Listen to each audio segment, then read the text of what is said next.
আবু লাহাব এমন চূড়ান্ত পর্যায়ে চলে গেছে, হাতের মধ্যে পাথর নিয়া নিয়া আবু লাহাব মক্কার অলিতে গলিতে ঘুরে আল্লাহর নবীর মাথার মধ্যে মারবে। আল্লাহ আবু লাহাব দ্বারা এই পাথর দিয়ে তোর দাফন করাও। আল্লাহু আকবার বলেন। মাত্র 7 দিন পরে আবু লাহাবের গলার মধ্যে একটা ফোঁড়া উঠেছে। এই ফোঁড়াটা এমন বিষাক্ত, আবু লাহাব খালি চিল্লায় ষাঁড়ের মতো, বিষের যন্ত্রণা বন্ধ হয় না। 24টা ঘন্টা শুধু চিল্লায়, খেতেও পারে না, ঘুমাইতেও পারে না। এই ফোঁড়া থেকে আস্তে আস্তে বড় হতে হতে গলা ছুহ পুরো মাথা থেকে পা পর্যন্ত পছন্দ ধরে গেল, দুর্গন্ধ, মানুষ কেউ কাছে যায় না, তার সন্তানেরাও তার কাছে যায় না, তার ছেলেও তার কাছে যায় না, তার মেয়েও তার কাছে যায় না। এবার এলাকার লোকেরা বলে, আবু লাহাবের সন্তানেরা, তোমাদের বাবার জন্য এই রোগ আমাদের দেহের মধ্যে আসতে পারে, তোমাদের আব্বারে জঙ্গলার মধ্যে নিয়ে ফালাইয়া দাও। চিন্তা করে সব খেলা খেলে কে? এবার সন্তানেরা আবু লাহাবকে কাপড়ের মধ্যে পেঁচাইয়া জঙ্গলার মধ্যে ফেলে দিয়ে আসছে। এখনো পর্যন্ত কিন্তু মরে নাই জিন্দা আবু লাহাবকে। সর্বক্ষমতার মালিক কে? আল্লাহ পাক রব্বুল আলামিন বলেন, ওয়ালা তাকরাবুজ জিনা, জিনার ধারে কাছেও যেও না। রাসূল করিম সাল্লাল্লাহু আলাইহি ওয়াসাল্লাম বলেন, যদি কোনো নারী আর পুরুষ জিনা করে, কিয়ামতের ময়দানে এই নারী এবং পুরুষের পেটের মধ্যে আল্লাহ জিনার বাচ্চা ঢুকাইয়ে দিবে। জিনার বাচ্চা পুরুষের পেটেও হবে, নারীর পেটেও হবে। পেট ফুলে যাবে, পেট বড় হয়ে যাবে, বাচ্চা কলিজা কামড়াইতে থাকবে। ওই জাহান্নামী জিনাকার কেন ভূমিকম্প হয় ভালো করে শুনেন। যখন ব্যভিচার বেড়ে যাবে, জিনা বেড়ে যাবে, রাসূল করিম সাল্লাল্লাহু আলাইহি ওয়াসাল্লাম বলেন, জিনাকার নারী আর পুরুষের পেটের মধ্যে আল্লাহ তাআলা বাচ্চা দিয়ে দিবে। ওই বাচ্চা কলিজা কামড়ায় খেয়ে ফেলবে। তখন জিনাকার নারী পুরুষ বলবে, আল্লাহ বাচ্চা তাড়াতাড়ি খালাস করো। আল্লাহ পাক রব্বুল আলামিন তাড়াতাড়ি আমার বাচ্চা আমার পেট থেকে বের করো, আমার কলিজা খেয়ে ফেলতেছে। আল্লাহ পাক রব্বুল আলামিন 5 জন ফেরেশতা পাঠাবেন। 5 জন ফেরেশতা 4 হাত পায়ে 4 জনে ধরবেন, আরেকজন জিনার বাচ্চা টেনে টেনে বের করতে থাকবে। কিন্তু দুঃখের বিষয়, আদা বের হবে, আদা বের হবে না, আদা বের হবে, আদা বের হবে না। জিনাকার নারী আর পুরুষ চিৎকার করে বলবে, আল্লাহ জিনার বাচ্চা তাড়াতাড়ি পেট থেকে বের করো। আল্লাহ তাআলা বের করবে না, আদা বের হবে, আদা বের হবে না। হাসর ময়দানটা রক্তে রঞ্জিত হয়ে যাবে। চিৎকার করে করে কাঁদবে। ওই জিনাকার নারী আর পুরুষের মা বাবা দৌড়াইয়া চলে আসবে, কে হাউমাউ করে করে কান্দে। এসে দেখবে নিজের সন্তান, নিজের ভাই, নিজের মা, নিজের বিবি, নিজের বোন, নিজের ভাই। স্বামী বলবে, কিরে বিবি, আমি কল্পনা করতে পারি নাই তুমি জিনা করেছো, গোপনে গোপনে জিনা করেছো, আমাকে ঠগাইছো, কিন্তু আল্লাহ তাআলার আইন থেকে পালাইতে পারো নাই। বিবি বলবে, রে স্বামী আমার, আমি কল্পনা করতে পারি নাই আপনি গোপনে গোপনে জিনা করেছেন, আমারে ঠগাইছেন। জিনাকার নারী আর পুরুষ উভয়ের পেটের মধ্যে জিনার বাচ্চা দেওয়া হবে। ওই দিন মা বলবে, সন্তান আমি কল্পনাও করতে পারি নাই তুমি জিনা করবা। বিবি বলবে, স্বামী কল্পনা করতে পারি নাই। ভাই বলবে, রে বোন কোনদিন কল্পনা করতে পারি নাই। বোন বলবে, ভাই তোমারে বড় বিশ্বাস করতাম, কেমনে তুমি পাপটা করলা। ওই দিন মুখ দেখাতে পারবে না, তাদের মতো বেয়াজ্জুতি আর কেউ হবে না। এমন নারী পুরুষ আমাদের সমাজে আছে না নাই? যখন ব্যভিচার বেড়ে যাবে, তখন সমাজের মধ্যে ভূমিকম্প হবে, নাচ গান বেড়ে যাবে, সমাজের মধ্যে ভূমিকম্প হবে। আমাদের সমাজের মধ্যে গান বাজাই কি বাজায় না? বিয়ের আসরে গান বাজাই কি বাজায় না? বাদ্যযন্ত্রের প্রচলন বেড়ে গেলে ওই সমাজের মধ্যে গজব নেমে আসবে, ব্যভিচার নেমে আসবে। আসমান থেকে ওই সমাজের মধ্যে গজব নাজিল হবে, ভূমিধস হবে, ভূমিকম্প হবে। শুধু তাই নয়, 1 নাম্বার ব্যভিচার, 2 নাম্বারে আল্লাহর হাবিব বলেন সুদের কারবার সমাজে বেড়ে গেলে। আচ্ছা বলেন তো সমাজে সুদের কারবার আছে না নাই? আল্লাহ তাআলা সূরা বাকারার মধ্যে স্পষ্ট ঘোষণা দিয়ে বলেন, ইয়া আইয়ুহাল্লাযীনা আমানুত্তাকুল্লাহ, হে ঈমানদারেরা তোমরা আমি আল্লাহকে ভয় করো। ওয়াযারু মা বাকিয়া মিনার রিবা, সুদের কারবার তোমরা বন্ধ করে দাও। ইন কুনতুম মুমিনিন, যদি তোমরা মুমিন হও। কাফেরদেরকে বলেন নাই, বেঈমানদেরকে বলেন নাই। আল্লাহ তাআলা ঈমানদারদেরকে বলল, হে মুমিনেরা, হে বিশ্বাসীরা, যদি তোমরা ঈমানদার হও, মুমিন হও, সুদ খাওয়া বন্ধ করে দাও, সুদের কারবার বন্ধ করে দাও। তোমরা যতক্ষণ পর্যন্ত সুদের কারবার বন্ধ না করবে, ফাইল্লাম তাফআলু, যদি তোমরা সুদের কারবার বন্ধ না করো, ফাযানু বিহারবিন মিনাল্লাহি ওয়া রাসূলি, আমি আল্লাহ আর আমার নবীর সাথে যুদ্ধের জন্য প্রস্তুতি গ্রহণ করো। আল্লাহর সাথে যুদ্ধ করিয়া পারবেননি। সুদের কারবার সমাজে আছে না নাই? দেখবেন অনেকে সুদ খায় কিন্তু তার ঘরে শান্তি নাই। সুদ করে ঘরে শান্তি থাকবে না। এই জন্য সাবধান। রাসূল করিম সাল্লাল্লাহু আলাইহি ওয়াসাল্লাম জাহান্নাম দেখবার জন্য গেলেন। জাহান্নাম দেখবার জন্য গিয়ে দেখলেন বিশাল বড় সমুদ্র, বিশাল বড় সাগর, রক্তের সাগর। ওই সাগরে পানি নাই, ওই সাগরে পচা রক্ত। এক আল্লাহর বান্দা সমুদ্রের মধ্যখানে সাঁতরাইতেছে, কিনারার মধ্যে আসতে চায় কিন্তু সাঁতরাই আসতে পারে না। কিনারার মধ্যে একজন ফেরেশতা দণ্ডায়মান, বিশাল বড় পাথরের স্তূপ সামনে। ওই লোকটা যখনই সাঁতরায় কিনারায় আসতে চায়, যে লোকটা কিনারার মধ্যে দাঁড়াই আছে তার মাথার মধ্যে পাথর দিয়ে একটা আঘাত করে, ঢিল মারে। ওই লোকটা আবার সমুদ্রের মধ্যখানে চলে যায়, রক্তের নদী। এই রকম করে করে সাঁতরাইয়া কিনারায় আসতে চায় কিন্তু আসতে পারে না। আযাব চলতেছে। আল্লাহর হাবিব বলে, রে জিবরাইল, এই আযাব কেন রে? বলে, দুনিয়ার মধ্যে সুদ খাইতো, ঘুষ খাইতো, এমন মানুষ আছে না নাই? সুদের কারবার করে, ঘুষের কারবার করে। যখন সুদ বেড়ে যাবে, ঘুষ বেড়ে যাবে, তখন আল্লাহ তাআলা ভূমিকম্প দিবে, আযাব দিবে, সতর্ক করবে, তোমরা তাড়াতাড়ি ফিরে আসো, তাড়াতাড়ি সুদ বন্ধ করো, ঘুষ বন্ধ করো, বেবিচার কাজ বন্ধ করো। যদি তোমরা বন্ধ না করো, সতর্ক বাণী দিলাম, সতর্ক বাণী দিয়ে তোমাদেরকে সতর্ক করলাম। এরপরও যদি তোমরা সতর্ক বাণী দেওয়ার পরও যদি ফিরে না আসো, ইন্না জালজালাতা সাআতি শাইউন আযীম, তাহলে মহাভূমিকম্প দিব, মহাভূমিকম্প। যে ভূমিকম্পের কারণে আমি আল্লাহ গোটা আসমান জমিন তছনছ করে ফেলবো। এই জন্য আল্লাহ তাআলা ভূমিকম্প দিয়ে সতর্ক করলেন। যুহারুল ফাসাদু ফিল বাররি ওয়াল বাহরি বিমা কাসাবাত আইদিন নাস, জলস্থলের মধ্যে যা কিছু হয় তা হলো আমাদের হাতের কামাই। নেকামল করবেন, রহমত নাজিল হবে, গুনাহ করবেন, গজব নাজিল হবে। দেখেন না, অনেকে খাবার খাইতে বসছে, ভূমিকম্পের কারণে খাবার দাবার বন্ধ হয়ে গেছে, ঠিক কিনা বলেন? অনেকে ঘুমের মধ্যে ছিল, অনেকে ঘুমের মধ্যে ছিল, ঘুম থেকে জাগিয়ে গেছে।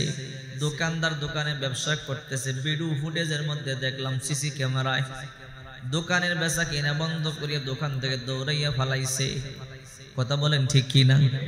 এই কথা তো আল্লাহ তাআলা 1400 বছর আগে নবীর কাছে কোরআন নাজিল করে বলে দিয়েছেন, ইয়া আইয়ুহান নাসুত্তাকু রাব্বাকুম, হাই মানুষেরা, তোমরা তোমাদের প্রতিপালককে ভয় করো।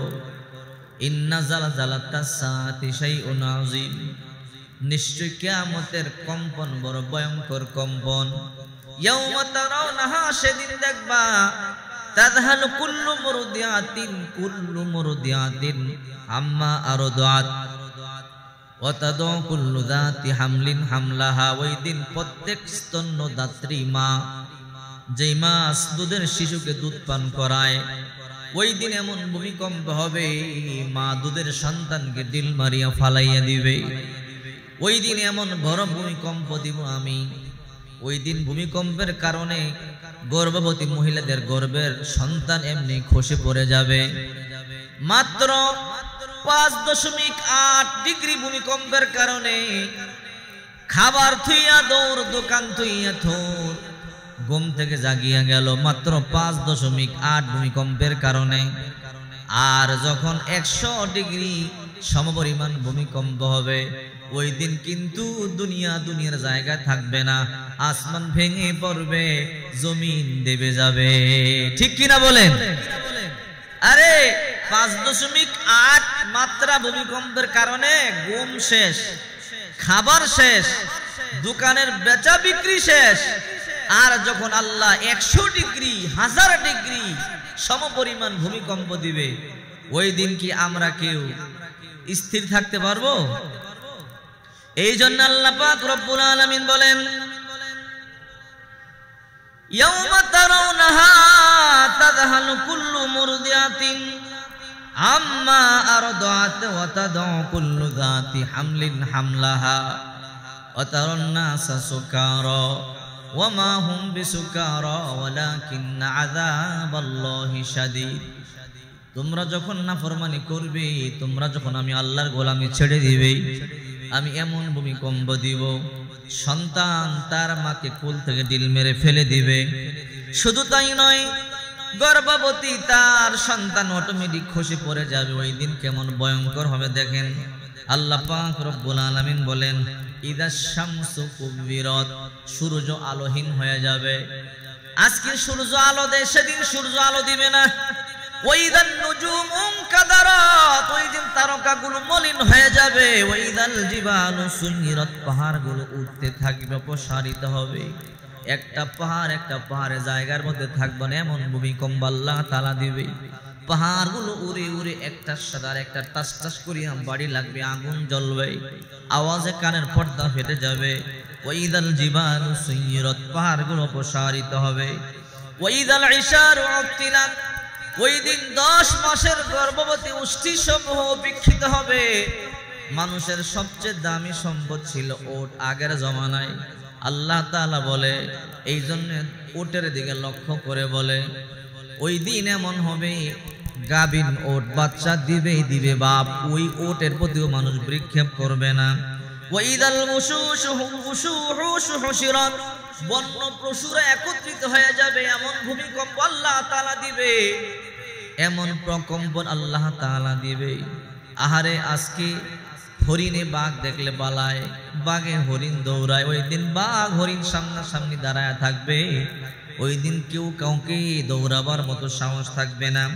ওয়াইদাল বিহারু সুজ্জিরাত, সমুদ্রে আগুন জ্বালিয়ে দেওয়া হবে। ওয়াইদান নুফুসু যুবিজাত, ওই দিন প্রত্যেকটা নফসকে তার প্রাণের সাথে, তার আত্মার সাথে জড়িয়ে দেওয়া হবে। ওয়াইদাল মাউউদাতু সুইলাত বিআইয়ি যামবিন কুতিলাত, ওই দিন জীবন্ত পতিত কন্যাকে জিজ্ঞাসা করা হবে, কিসের কারণে তোমাকে হত্যা করা হয়েছিল? মানুষকে হত্যা করা হয় কি হয় না? জোরে বলেন। গুম করা হয় কি হয় না? মানুষকে হত্যা করিয়া সাগরে ভাসাইয়া দেওয়া হয় কি হয় না? ওই দিন ওই মানুষটাকে উঠানো হবে, বলা হবে তোমাকে কেন হত্যা করা হয়েছিল, কারা কারা হত্যা করেছিল, নামগুলো বলো। ওয়াইদাস সুহুফু নুশিরাত, ওই দিন আমলনামা খোলা হবে। ওয়াইদাস সামাউ কুশিতাত, ওই দিন আকাশের আবরণগুলো প্রসারিত হবে, আসমান ভেঙে ভেঙে পড়বে। ওয়াইদাল জাহিমু সুইরাত, জাহান্নামের আগুনকে প্রজ্বলিত করা হবে। ওয়াইদাল জান্নাতু উজলিফাত, জান্নাতকে সন্নিকটবর্তী করা হবে। আলিমাত নাফসুম মা আহদারাত, ওই দিন প্রত্যেকটা মানুষ, প্রত্যেকটা নফস জানবে সে কি হাজির করেছে। চিন্তা করেন কিয়ামত কেমন হবে। আবার আল্লাহ বলেন, ইদাস সামাউ ফাতারাত, ওই দিন এমন ভূমিকম্প দিব রে, আসমানটা ভাঙিয়া ভাঙিয়া তোদের মাথার উপরে পড়বে। ওয়াইদাল কাওয়াকিবু তাসারাত, তারকাগুলো খসে খসে জমিনের মধ্যে পড়বে। ওয়াইদাল বিহারু ফুজ্জিরাত, ওই দিন সমুদ্রকে উত্তাল করে তোলা হবে, সমুদ্রের মধ্যে আগুন জ্বালিয়ে দেওয়া হবে। ওয়াইদাল কুবুরু বুসিরাত, ওই দিন কবরগুলোকে খোলা হবে, উন্মোচিত করা হবে। আলিমাত নাফসুম মা কদ্দামাত ওয়া আখরাত, প্রত্যেকে জেনে নেবে সে কি রেখে আসছে বা কি প্রেরণ করেছে। ইয়া আইয়ুহাল ইনসান, হে মানব সম্প্রদায়, মা গররাকা বিরাব্বিকাল কারীম, কিসে তোমার পালনকর্তা থেকে তোমাকে গাফেল রাখলো। আল্লাযী খলাকাকা ফাসাওয়াকা ফাআদালাক, আরে তোমার রব খলাকাকা তোমাকে সৃষ্টি করেছে, ফাসাওয়াকা তোমাকে সুবিন্যস্ত করেছে, ফাআদালাকা সুষম করেছে, ফি আইয়ি সূরাতিন মা শাআ রাক্কাবা, তোমার রব তোমাকে সুন্দর মতো একটা আকৃতি দান করেছে। এত সুন্দর করে তোমার রব তোমারে বানাইলো, কিসে তোমাকে রবের থেকে গাফেল করলো? কেন তোমরা গুনাহ করো? আবার আল্লাহ আরেক সূরায় বলেন, ইদাস সামাউ শাক্কাত, যখন আকাশ বিদীর্ণ হবে, ওয়া আযিনাত লিরাব্বিহা ওহুক্কাত, ওয়া আযিনাত লিরাব্বিহা ওহুক্কাত, আকাশ আল্লাহর হুকুম পালন করবে, ওহুক্কাত এরই উপযুক্ত। ওয়া ইদাল আরদু মুদ্দাত, জমিনকে সম্প্রসারিত করা হবে, ওয়া আলকাত মা ফিহা ওয়া তাকাল্লাত, জমি তার ভিতরে যা আছে সব বের করে দিবে, ওয়া তাকাল্লাত, জমি এর উপযুক্ত শূন্য গর্ভ হয়ে যাবে। ওয়া আযিনাত লিরাব্বিহা ওহুক্কাত, ইয়া আইয়ুহাল ইনসানু ইন্নাকা কাদিহুন ইলা রাব্বিকা কাদহান ফামুলাকিহ, হে মানব সম্প্রদায়, তোমার প্রতিপালক পর্যন্ত পৌঁছতে তোমাকে একটু কষ্ট তো করতেই হবে। আহারে, ফাআম্মা মান উতিয়া কিতাবাহু বিয়ামিনি, যারা ডান হাতে আমলনামা দেওয়া হবে, ফাসাউফা ইউহাসাবু হিসাবান ইয়াসীরা, সে হাসতে হাসতে নাস্তার হিসাব নিকাশ সহজ হয়ে যাবে। ওয়ায়ানকালিবু ইলা আহলিহি মাসরুরা, সে হাসবে, আনন্দ করবে, ফুর্তি করবে। পক্ষান্তরে ওয়া আম্মা মান উতিয়া কিতাবাহু ওয়ারাআ আযহরি, যার আমলনামা পিছন দিক দিয়ে বাম হাতে দেওয়া হবে, ফাসাউফা ইয়াদউ সুবুরা, সে মরণকে আহ্বান করবে, আমার মরণ যদি হইতো ভালো হইতো। ওয়ায়াসলা সাঈরা, তাকে জাহান্নামে নিক্ষেপ করা হবে। চিন্তা করে দেখেন, আল্লাহ তাআলা বলে, হে বান্দা, বড় ভূমিকম্প দেওয়ার আগে ছোট ছোট ভূমিকম্প দিয়ে তোকে সতর্ক করি। এরপরও যদি তুমি সতর্ক না হও, এরপরও তুমি যদি না শুধরাও, না ফিরে আসো, তাহলে তুমি শুনে নাও, আমি আল্লাহ তোমাকে এমন আযাব আর গজব দিব, যে আযাব আর গজবের কারণে আমি আল্লাহ তোমাদেরকে ধ্বংস করে ফেলবো। ঠিক কিনা বলেন? যারা অহংকার করে না কিছু হবে না, এমন আছে না নাই? ভূমিকম্পে আবার কি হবে, এই রকম অহংকার যারা করে, রাসূল করিম সাল্লাল্লাহু আলাইহি ওয়াসাল্লাম বলেন, আল্লাহ তাদের অহংকার গুলোকে ধুলায় মিশাইয়া দেয়। আবু লাহাব অহংকার করছে, নবীজির আপন চাচা ছিল আবু লাহাব, আল্লাহর নবীকে অনেক ভালোবাসতো। আল্লাহর পয়গম্বর যেদিন জন্মগ্রহণ করছে, জন্মগ্রহণ করবার দিন আবু লাহাবের একটা দাসী ছিল, নাম তার সুয়াইবিয়া। এই সুয়াইবিয়া দৌড়াইয়া গিয়া আবু লাহাবকে বলল, আবু লাহাব, আপনার মৃত ভাই আব্দুল্লাহ মারা গেছে, তার গর্ভে, তার বিবির গর্ভে, আমিনার গর্ভে একটা পুত্র সন্তান হয়েছে। এই সংবাদটা আবু লাহাবকে দেওয়ার পরে আবু লাহাব বড় খুশি হয়ে গেল। আবু লাহাব খুশি হওয়ার পরে সুয়াইবিয়ারে বলল, রে সুয়াইবিয়া, আমার মৃত ভাইয়ের স্ত্রীর গর্ভে সন্তান হয়েছে। আমার ভাই কিছুদিন আগে দুনিয়া থেকে ইন্তেকাল করেছে, 6 মাস আগে বা 5 মাস আগে আমার ভাই দুনিয়া থেকে ইন্তেকাল করেছে। আমার ভাইয়ের ঘরে সন্তান হয়েছে, এই জন্য তুমি সুসংবাদ দিলা, যাও যাও, আমি তোমাকে চিরদিনের জন্য মুক্ত করে দিলাম। দেখেন আবু লাহাব, আল্লাহর নবী জন্মগ্রহণ করছে, এই খুশিতে তার দাসীকে, বাদীকে চিরদিনের জন্য মুক্ত করে দিয়েছে। তার মানে আল্লাহর নবীরে কেমন ভালোবাসত, বাতিজা, আপন বাতিজা, সুবহানাল্লাহ বলেন। এরপর আল্লাহর নবী যখন বড় হইতে লাগলেন, আবু লাহাব আদর করে জামা কিনে দেয়, ভালো ভালো খাবার কিনে দেয়। বাতিজা, তোমার বাবা নাই, তুমি টেনশন করবে না, আমি তোমার চাচা আবু লাহাব আছি। আল্লাহর নবীও চাচারে বড় ভালোবাসে, বড় মোহাব্বত করে। কিন্তু আস্তে আস্তে যখন আল্লাহর পয়গম্বর বড় হয়ে গেল, আল্লাহ পাক রব্বুল আলামিন নবুয়ত দান করলেন। নবুয়ত দান করবার পর আল্লাহ তাআলা বলে, হে নবী মুহাম্মদ, আপনি মানুষকে তাওহীদের দাওয়াত দেন, কালিমার দাওয়াত দেন।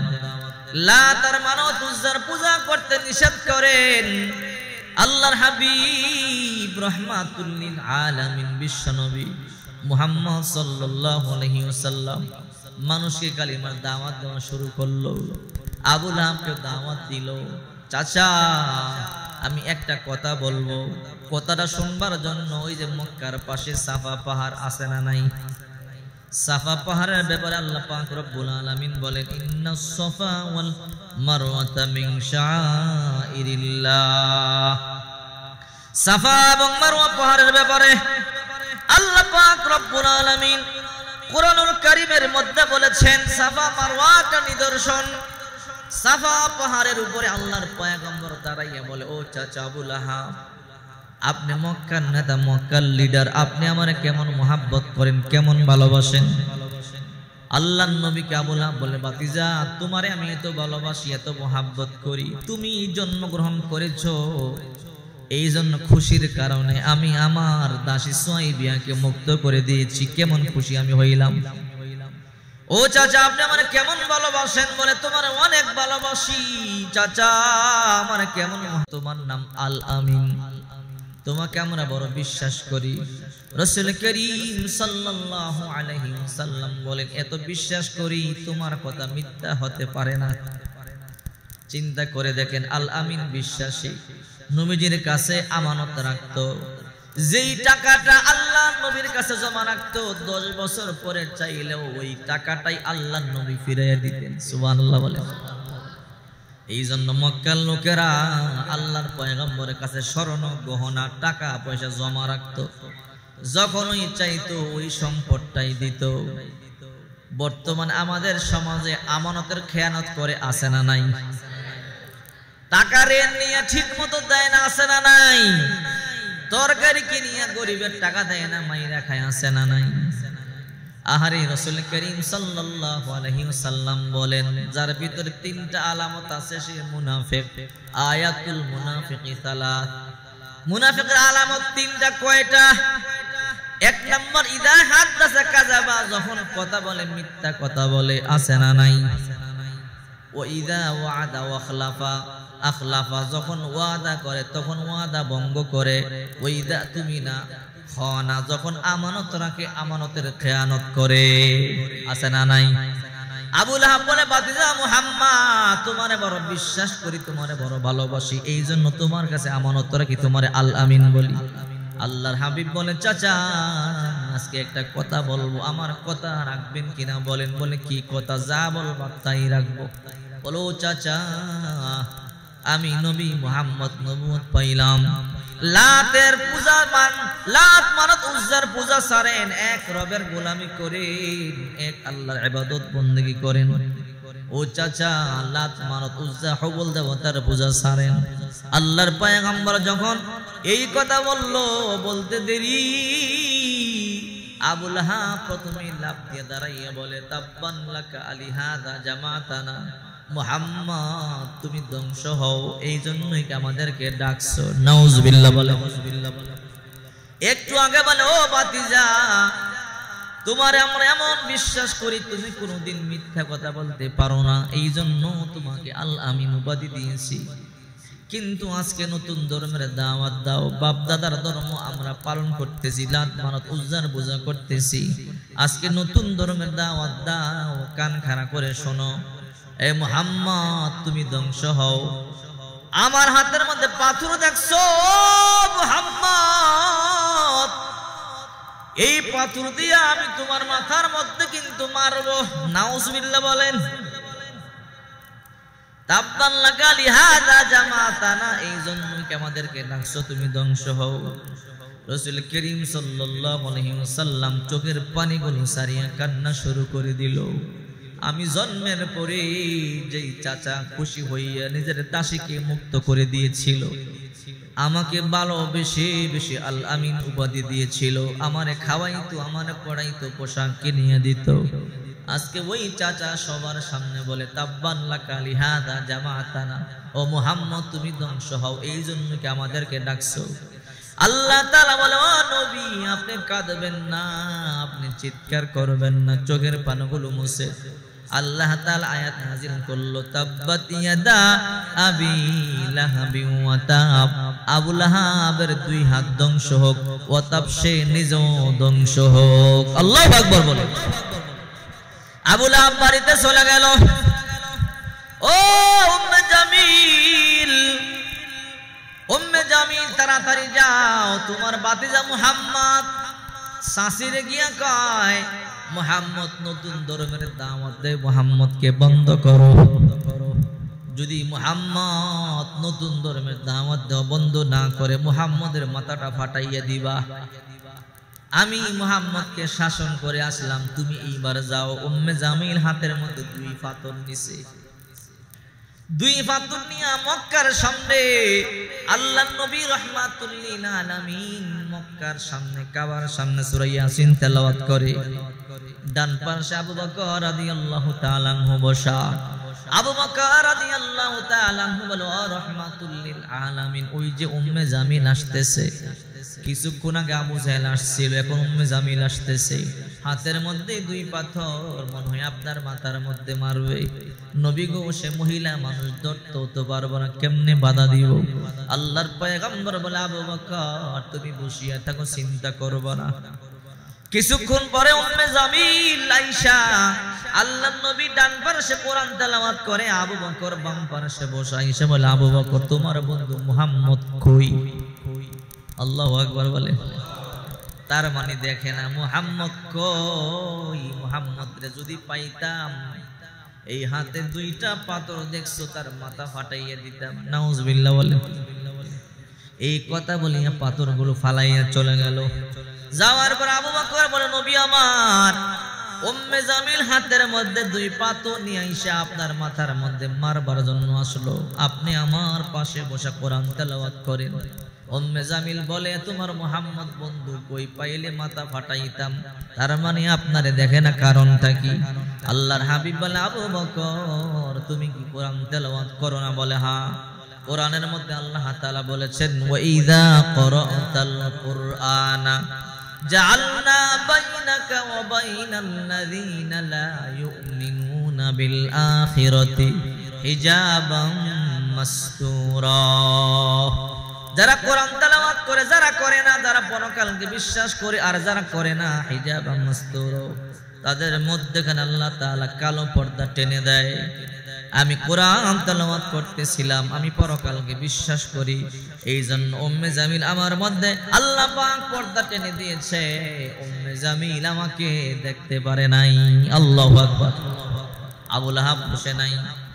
আবু লাহাব পাথর হাতের মধ্যে নিয়ে নিয়ে মক্কার অলি গলি ঘুরে, রে মুহাম্মদ কই? মুহাম্মদ রে পাইলে আমি পাথর দিয়ে মাথা ফাটাবো। আবু লাহাব পাথর হাতের মধ্যে নিয়ে মক্কার অলি গলি ঘুরতেছে। আল্লাহর হাবিব রাহমাতুল লিল আলামিন চোখের পানিগুলো সারিয়া কান্দে, আল্লাহ আমার আপন চাচা যদি হাতে পাথর নিয়ে আমারে মারতে চায়, কালিমার দাওয়াত আমি কেমনে দিব? নিজের আপন লোকগুলো কষ্ট দিলে কিন্তু কষ্ট সহ্য করা যায় না, ঠিক কিনা বলেন? দূরের লোক কিছু বললে সহ্য করা যায়, আপন লোক কিছু বললে সহ্য করা যায় না। আল্লাহর পয়গম্বর বলে আল্লাহ আমার আপন চাচা নিজের হাত দিয়া পাথর নিয়ে আমাকে মারবার জন্য ঘুরতেছে, আমি কি করব? আল্লাহ তাআলা বলে নবী আপনি টেনশন করবেন না, আমি আয়াত নাজিল করে দিয়েছি তাব্বাত ইয়াদা আবি লাহাবি ওয়া তাব। আবু লাহাবের হাত দুই হাত ধ্বংস হোক, সে নিজেও ধ্বংস হোক। আল্লাহর হাবিব বলে ও চাচা কালিমা পড়েন। বলে কালিমা বললে কি হবে? বলে আল্লাহ জান্নাত দিবে, না বললে কি হবে? জাহান্নাম দিবে। আবু লাহাব কয় তোমার আল্লাহরে আমি ঘুষ দিয়া জান্নাত কিনে নিব। নাউজুবিল্লাহ বলে। চিন্তা করেন কি কথাটা বললো। এরপরে আল্লাহ দ্বিতীয় আয়াত নাজিল করলেন মা আগনা আনহু মালুহু ওয়া মা কাসাব। আবু জাহেলের মাল সম্পদ কাজে আসে নাই, সে যা উপার্জন করেছে তাও কাজে আসে নাই। নবী কয় কালিমা না পড়লে ইসলাম কবুল না করলে জাহান্নামে যাওয়া লাগবে। আবু লাহাব কয় আমার তো টাকার অভাব নাই, পয়সার অভাব নাই, আমি টাকা দিয়া ঘুষ দিয়া তোমার আল্লাহর জান্নাত কিনিয়ে নিই। আল্লাহ কি ঘুষ খায় না? আল্লাহ কি আমগো মতো নিজে ঘুষ খায়? কথা বলেন। আল্লাহ আয়াত নাযিল করেছে নবী আবু জাহেল আমারে ঘুষ দিয়া, আবু লাহাব আমারে ঘুষ দিয়া জান্নাত কিনতে চায়। ও নবী, আপনি কাঁদবেন না, আপনি টেনশন করবেন না। মাত্র 7 দিন পরে মানুষ যখন বেশি অত্যাচার করতেই থাকে আল্লাহ সময় দেয়, এরপরে কিন্তু ধরলে কিন্তু আর ছাড়ে না, ঠিক কিনা বলে? চূড়ান্ত পর্যায়ে চলে গেলে আল্লাহ তাআলা কিন্তু ছাড়ে না। আবু লাহাব এমন চূড়ান্ত পর্যায়ে চলে গেছে, হাতের মধ্যে পাথর নিয়া আবু লাহাব মক্কার অলিতে গলিতে ঘুরে আল্লাহর নবীর মাথার মধ্যে মারবে। আল্লাহ আবু লাহাব দ্বারা এই পাথর দিয়ে তোর দাফন করাও। আল্লাহু আকবার বলে। মাত্র 7 দিন পরে আবু লাহাবের গলার মধ্যে একটা ফোঁড়া উঠেছে। এই ফোঁড়াটা এমন বিষাক্ত, আবু লাহাব খালি চিল্লায় ষাঁড়ের মতো। বিষের যন্ত্রণা বন্ধ হয় না, 24টা ঘন্টা শুধু চিল্লায়, খেতেও পারে না, ঘুমাইতেও পারে না। এই ফোঁড়া থেকে আস্তে আস্তে বড় হতে হতে গলা ছুহ পুরো মাথা থেকে পা পর্যন্ত পছন্দ করে গেল, দুর্গন্ধ। মানুষ কেউ কাছে যায় না, তার সন্তানেরাও তার কাছে যায় না, তার ছেলেও তার কাছে যায় না, তার মেয়েও তার কাছে যায় না। এবার এলাকার লোকেরা বলে, আবু লাহাবের সন্তানেরা, তোমাদের বাবার জন্য এই রোগ আমাদের দেহের মধ্যে আসতে পারে, তোমাদের আব্বারে জঙ্গলার মধ্যে নিয়ে ফালাইয়া দাও। চিন্তা করে সব খেলা খেলে কে? এবার সন্তানেরা আবু লাহাবকে কাপড়ের মধ্যে পেঁচাইয়া জঙ্গলার মধ্যে ফেলে দিয়ে আসছে, এখনো পর্যন্ত কিন্তু মরে নাই। জিন্দা আবু লাহাবকে। সর্বক্ষমতার মালিক কে? এই জন্য ক্ষমতার বাহাদুরি দেখাইতে নাই, অহংকার দেখাইতে নাই। আল্লাহ তাআলা বলে, ওয়ালা তামশি ফিল আরদি মারহা, আমার জমিনে তোমরা দম্ভ ভরিয়া হাঁটবা না। ওয়ালা তামশি ফিল আরদি মারহা ইন্নাকা লান তাফরিকাল আরদা ওয়া লান তাবলুগাল জিবালা তুলা, তুমি কি লাথি দিয়ে আমার জমিনকে ফাটাইতে পারবানি কেউ? ওয়া লান তাবলুগাল জিবালা তুলা, আমার বিশাল বড় পাহাড় থেকে তুমি বড় হইয়া যাইতে পারবা নাকি কেউ? এইবার তার পুরো শরীর পচে গেল। পচে যাওয়ার পরই দুর্গন্ধ বিশাল বড় ময়দানে ফেলে আসছে, সেখানে পচে পচে মরছে, কেউ নাই পাশে। মরার পরে লাশটা পচে গেল, দুর্গন্ধ। কারণ মানুষ মরার পরে যখন তার লাশ পচে যায় দুর্গন্ধ আসতেই পারে, ঠিক কিনা বলেন? দুর্গন্ধ কেউ কাছে যায় না, আত্মীয় স্বজনরা মাটি দেওয়ার জন্য কেউ কাছে যায় না, কেউ কাছে যায় না। হাবশি একটা গোলাম ভাড়া করছে, হাবশি গোলাম। 3 দিন পর্যন্ত লাশটা জমিনের মধ্যে পড়ে আছে, একদম দুর্গন্ধ। কুকুর লাশ খাওয়ার জন্য যায়, কুকুর দাঁড়ায়া খায় না, কুকুর চোখের পানিগুলো সারিয়া কান্দে। আল্লাহ নবী জিজ্ঞাসা করলো, কিরে কাল মানে কুকুর, কাঁদো কেন? মায়ুব কি, কেন কাঁদো? তুমি কেন এই গোশত খাও না? বলে, নবী, যে আবু লাহাবের গোশত জাহান্নামে পোড়ানো হবে, যে আবু লাহাব আপনারে গালি দিয়েছে, যে আবু লাহাব আল্লাহরে গালি দিয়েছে, ওই দুশমনের গোশত আমরা কুকুররাও খাবো না। আল্লাহু আকবার। চিন্তা করেন কেমন দুশমনি করছে। এবার তার আত্মীয়রাও লাশ দাফন করে না। হাবশি একটা গোলাম ভাড়া করছে, তার সন্তানেরা, আমার বাবার লাশটা দাফন করিয়ে দাও, মোটা অঙ্কের টাকা দিব। হাবশি গোলাম লাশ দাফন করে না, লম্বা লাঠি একটা লইয়া মাটি দূর থেকে খনন করিয়া গুতায়া ছোট্ট গর্তের মধ্যে ফালাইয়া দূর থেকে পাথর মারিয়া তার উপরে স্তূপ করে তারা দাফন করছে। এখনো পর্যন্ত যারা মক্কাতুল মুকাররমায় যাবেন দেখবেন আবু লাহাবের কবর আছে, পাথরের স্তূপ। পাথরগুলো এখনো পর্যন্ত কেউ সরায় নাই। আল্লাহ তাআলা বলে, আবু লাহাব, আমার নবীকে মারবার জন্য পাথর নিয়ে তুমি রাস্তায় ঘুরো, আজকে এই পাথর দিয়ে আমি আল্লাহ তোরে দাফন করলাম, ঠিক কিনা বলে? এই জন্য বলতেছিলাম, সাবধান, অহংকার করা যাবে না, গুনাহ করা যাবে না। 3টা গুনাহ বেশি সমাজের মধ্যে হলে ভূমিকম্প আসবে, গজব আসবে। এর মধ্যে 1 নাম্বার গুনাহ হলো ব্যভিচার বেড়ে গেলে, সমাজের মধ্যে জিনা বেড়ে গেলে, বেপরদা বেড়ে গেলে, রাসূল করিম সাল্লাল্লাহু আলাইহি ওয়াসাল্লাম বলেন নিসাউন কাসিয়াতুন আরিয়া, শেষ জমানার মধ্যে এমন কিছু নারী হবে, এমন কাপড় পরবে উলঙ্গ মনে হবে, ঠিক কিনা বলেন? এমন কাপড় পরবে তাকাইবার মতো মন চাবে না, এমন বর্তমান জমানার মধ্যে আছে না নাই? মুমিলাতুন মাইলাতুন, তারা পুরুষদেরকে আকৃষ্ট করবে, নিজেরাও পুরুষদের প্রতি আকৃষ্ট হবে। রাসূল করিম সাল্লাল্লাহু আলাইহি ওয়াসাল্লাম বলেন ওটের কুজের মতো আলগা চুল দিয়ে খোপা বাঁধবে, মডার্ন করে হেলে দুলে চলবে। লা ইয়াদখুলুনাল জান্নাতা, তারা জান্নাতে তো যাবেই না। ওয়ালা ইয়াজিদুনা রিহাহা, জান্নাতের সুঘ্রাণ পর্যন্ত তারা পাবে না। এই জন্য সমাজে ব্যভিচার বেড়ে গেলে ভূমিকম্প হয়। 2 নাম্বার, সমাজের মধ্যে যদি সুদ বেড়ে যায় তাহলে ওই সমাজের মধ্যে ভূমিকম্প হয়। 3 নাম্বার, ঘুষ বেড়ে গেলে ভূমিকম্প হয়। আমাদের সমাজে সুদ ঘুষ আছে না নাই? সাবধানী কাজ কখনো করবেন না, সুদ খাবেন না, সুদ খাবেন না, হাতে ধরি পায়ে পড়ি, সুদ খাবেন না। প্রয়োজনে রিস্কা চালান, রিস্কা চালাইতে না পারলে ভিক্ষা করেন। আরে গাছের পাতা খান, মাটি খান, তারপর সুদের কারবার করিয়েন না। আহারে সুদখোরদের যে কেমন আযাব হবে সময় তো নাই, বলতেও পারলাম না। সুদখোরদের মুখের মধ্যে শুধু আগুন ঢুকানো হবে, আগুন ঢুকানো হবে, আগুন ঢুকানো হবে।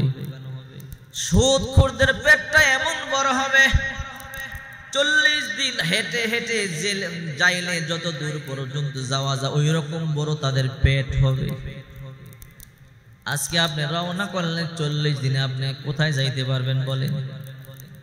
কক্সবাজার যাইতো 40 দিন লাগবে না, ঠিক কিনা বলেন? ওই পর্যন্ত আপনার বড় পেট হবে, এরকম বড় পেট। ওই পেটের মধ্যে শুধু সাপ আর বিচ্ছু, পুরাটা ভরা থাকবে। এক একটা নাকে দা বের হয়ে কামড় দিবে, কানের ছিদ্র দা চোখের ছিদ্র দিয়ে বের হবে, প্রস্রাবের ছিদ্র দিয়ে বের হবে, পায়খানা ছিদ্র দিয়ে বের হয়ে হবে কামড়াবে। এই জন্যই তো আল্লাহ পাক রব্বুল আলামিন বলেন ইয়া আইয়ুহাল্লাযীনা আমানুত্তাকুল্লাহ ওয়া যারু মা বাকিয়া মিনার রিবা, সুদের কারবার বন্ধ করে দাও। এই জন্য আমি আপনাদের কাছে হাতে ধরে পায়ে পড়ি, যারা সুদের কারবার করেন আর করবেন না, যারা ঘুষের কারবার করেন আর করবেন